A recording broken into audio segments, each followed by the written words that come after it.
Hello everyone, welcome you to Kyra classes. This is my sixth lecture of Cell, the Unit of Life. In today's video, we will study cilia, flagella and nucleus of eukaryotic cell. So video start करने से पहले अगर आप channel पे नए हैं तो please subscribe करें कायरा क्लासेस को. Thank you.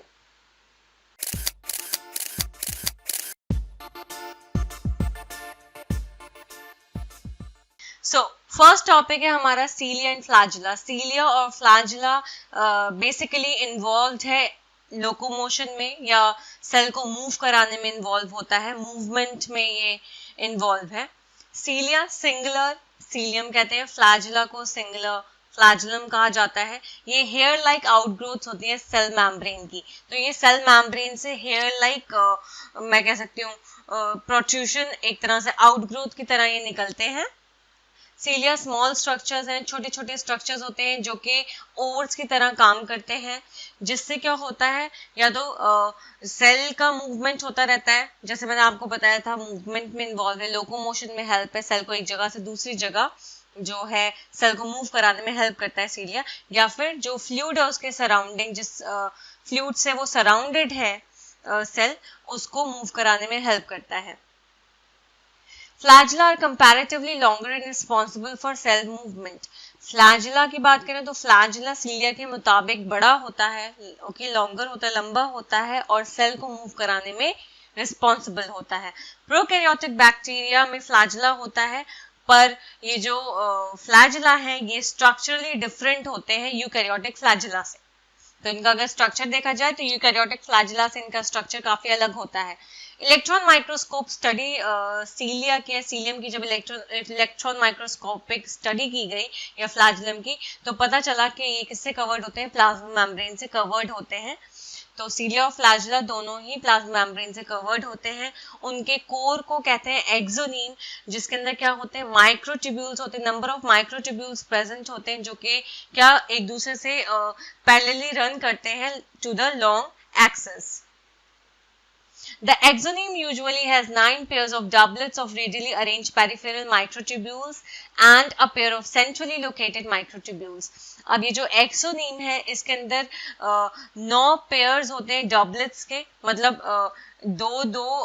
दो ऐसे आप समझ लो. डबलेट्स ऑब्वियसली दो स्ट्रक्चर्स होंगे इसमें, तो ऐसे 9 पेयर्स होते हैं डबलेट्स के जो कि रेडियली अरेंज्ड होते हैं, मतलब अलोंग द रेडियस अरेंज्ड होते हैं, ओके, पेरिफेरल माइक्रोट्यूब्यूल्स के, okay, and a pair of centrally located microtubules. और एक सेंटर में आपको पेयर मिलेगा माइक्रोट्यूब्यूल्स का. तो एक तो पेरिफेरी पे 9 पेयर्स हैं डबलेट्स के जो कि पेरिफेरी पे अरेंज्ड है, पेरिफेरल माइक्रोट्यूब्यूल्स जिन्हें कहा जा रहा है.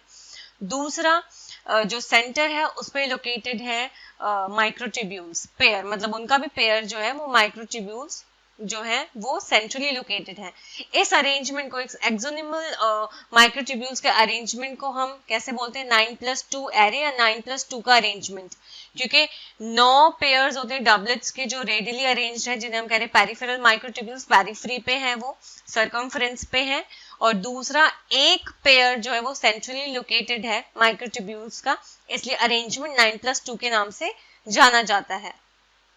सेंट्रल ट्यूब्यूल्स जो हैं वो कनेक्ट होते हैं ब्रिजेस की मदद से और इनक्लोज होते हैं सेंट्रल शीट से. तो जो बीच में जो सेंटर में मैंने आपको बताया था पेयर है माइक्रोट्यूब्यूल्स का, तो वो ब्रिजेस के साथ एक दूसरे से कनेक्टेड है, प्लस किससे इनक्लोज है, सेंट्रल शीट से इनक्लोज है, जो कि किससे कनेक्टेड है, एक ट्यूब्यूल से, जो हर पेरिफेरल ट्यूब्यूल के हर पेरिफेरल डबलेट्स के एक ट्यूब्यूल से वो कनेक्टेड है, okay, by a radial spoke की मदद से. तो सेंट्रल ट्यूब्यूल जो ब्रिजेस से कनेक्टेड है वो सेंट्रल शीट से इनक्लोज्ड है और वो कनेक्टेड है दो में से एक ट्यूब्यूल के साथ, जो पेरिफेरी के डबलेट्स जो है उनसे, उनका जो एक ट्यूब्यूल है उससे कनेक्टेड है ये रेडियल स्पोक के थ्रू. तो देर आर 9 रेडियल स्पोक्स. तो इस तरह से कितने रेडियल स्पोक्स हो गए, 9 रेडियल स्पोक्स हो गए, क्योंकि मैंने आपको बताया था 9 पेयर्स ऑफ डबलेट्स जो है वो पेरिफेरल माइक्रोट्यूब्यूल्स पे है, और यहाँ पे एक ट्यूब्यूल जो मतलब हर पेरिफेरल डबलेट्स के एक ट्यूब्यूल से कनेक्टेड है सेंट्रल शीट। तो देर आर 9 रेडियल स्पोक्स, तो वो 9 रेडियल स्पोक्स है total. The peripheral doublets are also interconnected by linker. अब ये जो पेरिफेरल डबलेट्स हैं जो पेरिफेरी पे मौजूद है वो भी आपस में इंटरकनेक्टेड है, किसकी मदद से? लिंकर्स की मदद से। सीलिया और फ्लैजिला दोनों ही सेंट्रियोल जैसे स्ट्रक्चर से निकलते हैं जिसे हम कहते हैं basal bodies. Now you can see the diagram, यहाँ पे इलेक्ट्रॉन माइक्रोग्राफ दिखा रखा है, ओके कि किस तरह से अरेंज है। तो यहाँ पे 9 आप देख सकते हो पेरिफेरल माइक्रोट्यूब्यूल्स जो है वो 9 है, ओके और यहाँ पे एक पेयर दिखा रखा है सेंट्रल में। तो ये है इलेक्ट्रॉन माइक्रोग्राफ। इसी को डायग्रामेटिक रिप्रेजेंटेशन देख सकते हो इसके इंटरनल स्ट्रक्चर का। यहाँ पे ये टोटल 9 है पेरिफेरी पे, पेरिफेरल माइक्रोट्यूब्यूल्स डबलेट्स के फॉर्म में, क्योंकि 1-2 स्ट्रक्चर है तो डबलेट्स बना रहा है। टोटल 9 है पेरिफेरी पे। सेंट्रल में आप देख सकते हो एक पेयर मौजूद है सेंट्रल माइक्रोट्यूब्यूल का, ओके फिर मैंने आपको क्या बताया था, ये सेंट्रल शीट से इनक्लोज्ड है, ये सेंट्रल माइक्रोट्यूब्यूल, ये रेड कलर की शीट देख सकते हो, इससे इनक्लोज्ड है ये सेंट्रल माइक्रोट्यूब्यूल। इसके बाद मैंने आपको बताया था कि ये जो है ये किससे कनेक्टेड है, जो 2 डबलेट्स हैं उनके एक माइक्रोट्यूब्यूल, जो पेरिफेरी का एक माइक्रोट्यूब्यूल है उससे कनेक्टेड है ये सेंट्रल शीट। 1 2 3 4 5 6 7 8 और 9, इसका मतलब कितने हो गए? 9 रेडियल स्पोक्स प्रेजेंट हैं, ओके क्योंकि ये पेरिफेरल डबलेट्स है, इनके एक माइक्रोट्यूब्यूल के साथ हर एक मतलब हर ये जो 9 आपके पेरिफेरल डबलेट्स है इनके एक माइक्रोट्यूब्यूल के साथ कौन कनेक्टेड है? आपका सेंट्रल शीट, ओके यहाँ पे आप देख सकते हो ये जो पेरिफेरल माइक्रोट्यूब्यूल जो डबलेट्स हैं वो आपस में भी कनेक्टेड है, किसके थ्रू? इंटर डबलेट ब्रिज के थ्रू, ओके और ये है आपका पूरा स्ट्रक्चर, इंटरनल स्ट्रक्चर किसका? सीलिया का। और देन मैंने आपको बताया था किससे कवर है ये स्ट्रक्चर? प्लाज्मा मेम्ब्रेन के थ्रू ये कवर है, या प्लाज्मा मेम्ब्रेन से ये स्ट्रक्चर कवर है। नेक्स्ट है हमारा सेंट्रोसोम एंड सेंट्रियोल्स। सेंट्रोसोम एक ऐसा ऑर्गेनल है जिसमें 2 सिलेंड्रिकल स्ट्रक्चर्स होते हैं। तो सेंट्रोसोम का अगर स्ट्रक्चर देखा जाए तो उसमें आपको 2 सिलेंड्रिकल स्ट्रक्चर्स दिखेंगे जिसे हम कहते हैं सेंट्रियोल्स, और ये किससे सराउंडेड होता है? By amorphous pericentriolar materials. तो ये एमॉर्फस मतलब कोई एक फिक्स शेप नहीं होता इसका, ओके एक डेफिनाइट शेप नहीं होता है इसका, इसलिए एमॉर्फस कह रहे हैं। तो ये किससे सराउंडेड होता है सेंट्रोसोम? एमॉर्फस पेरिसेंट्रियोलर मटेरियल से सराउंडेड होता है। सेंट्रियोल्स जो होते हैं सेंट्रोसोम में, दोनों सेंट्रियोल्स जो हैं वो एक दूसरे के परपेंडिकुलर लाई करते हैं, जैसे कार्ट व्हील का ऑर्गेनाइजेशन होता है, मतलब एक तरह से दोनों में कैसा ऑर्गेनाइजेशन होता है? सेंट्रियोल्स का कार्ट व्हील जैसा ऑर्गेनाइजेशन होता है।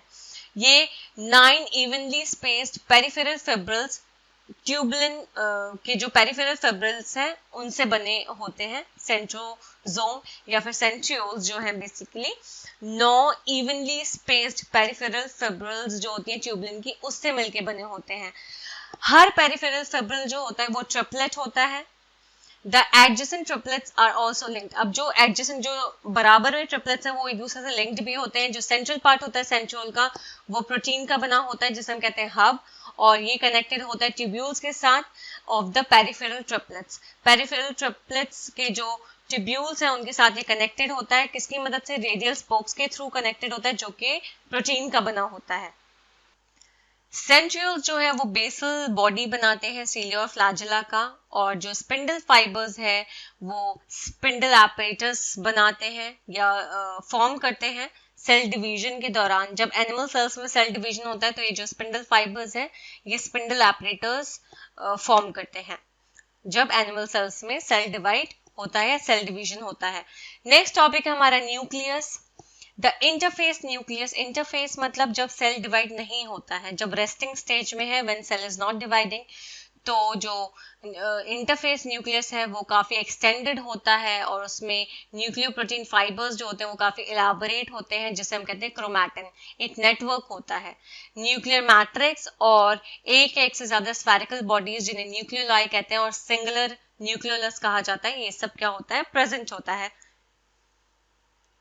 Electron microscopy has revealed that the nuclear envelope, which consists of two parallel membranes with a space between 10 to 50 nanometer called the perinuclear space, forms a barrier between the materials present inside the nucleus and that of the cytoplasm.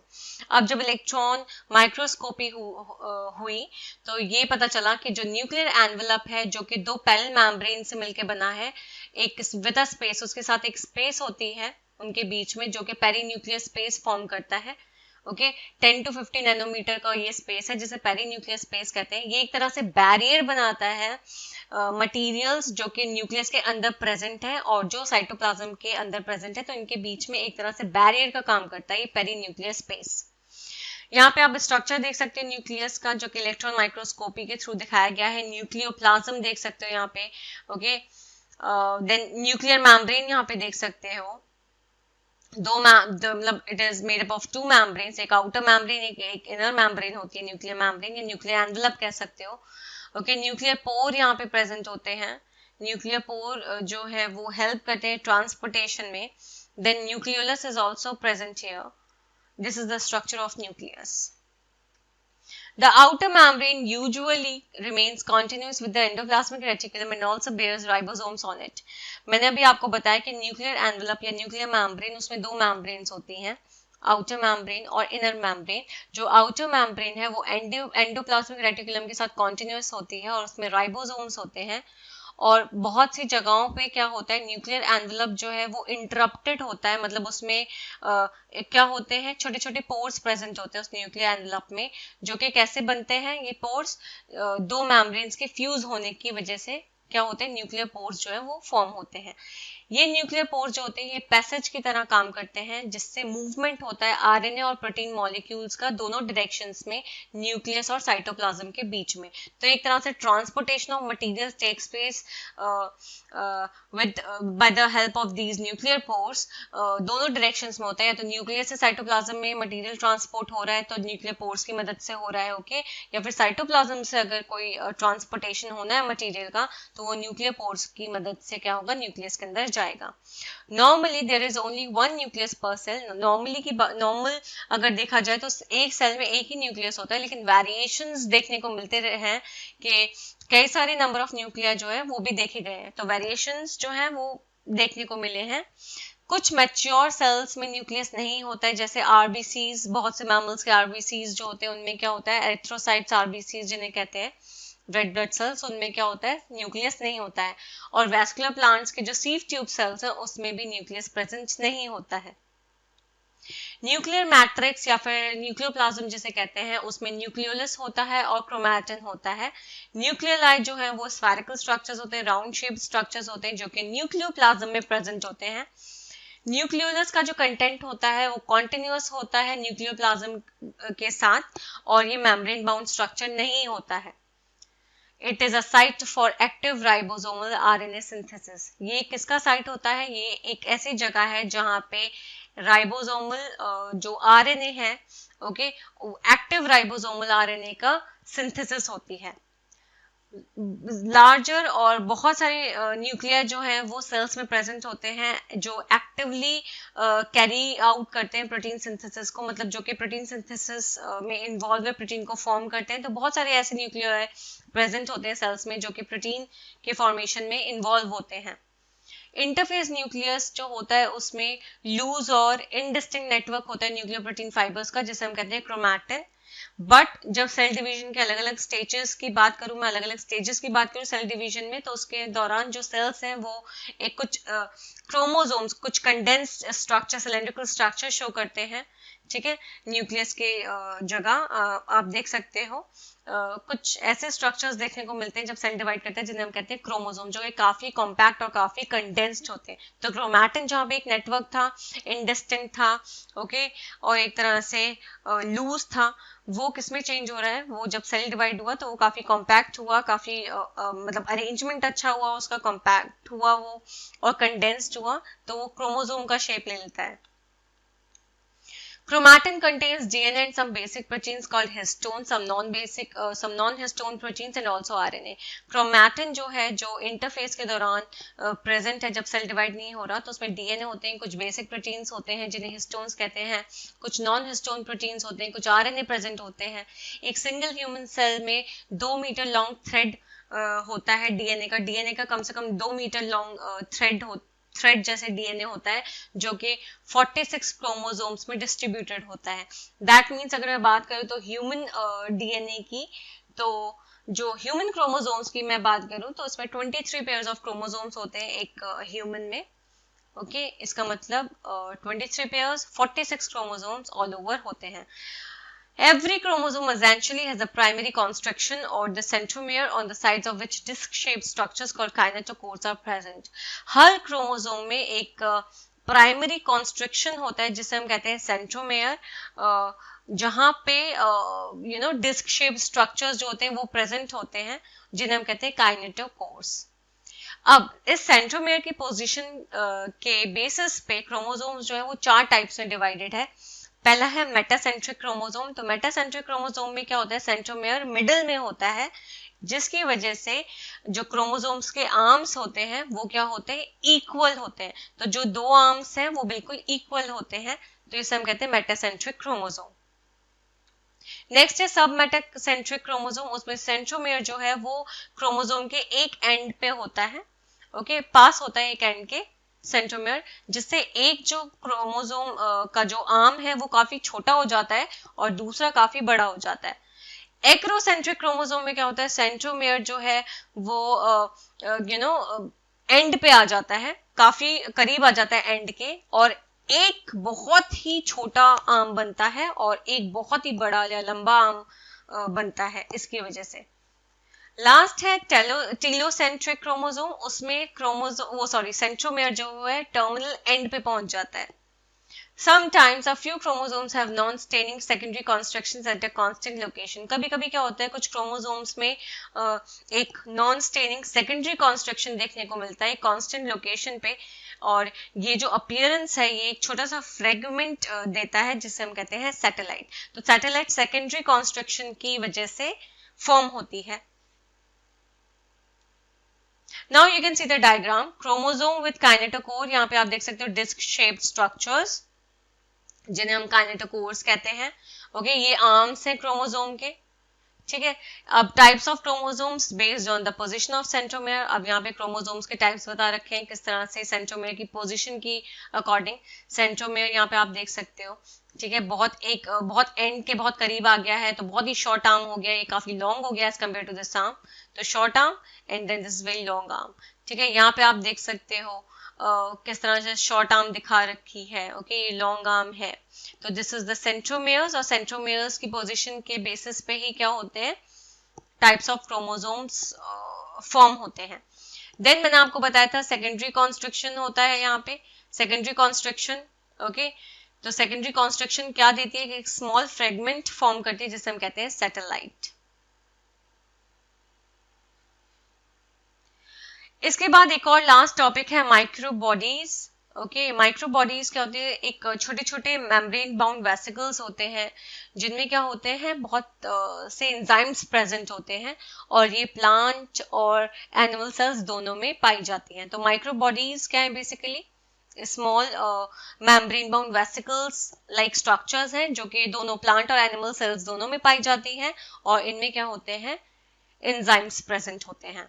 तो ये था last topic, microbodies. सो आज की video में हमारा ये chapter खत्म हो गया है. आई होप आपको वीडियो समझ में आई हो. Thank you for watching and please subscribe my channel for more videos. Thank you.